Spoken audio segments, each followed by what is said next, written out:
2021-ci ilin Kia K5-i çıxır. Lexus komplektasiya 1.6 motorlu, 141 min maşın probegi var, 6500 dirhəm start qiymətdən çıxır.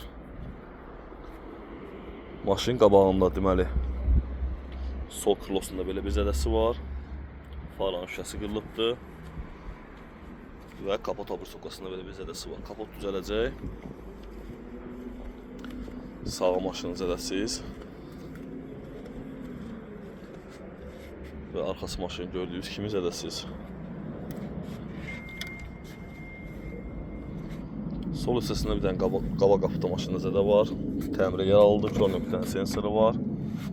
Zolaq izləmə, qara parça salon. Gördüyünüz kimi əziz dostlar, maşında heç bir ayrılıq açılmayıbdır. Elektron ələyləci, avto hold. Vininə baxa bilərsiniz, 1.20-dir. Kimsəsə əlaqə saxlasın, gözəl qiymət əziz dostlar, maşını əldə etmək olar. Buyurun, zəhlənizi gözləyirik.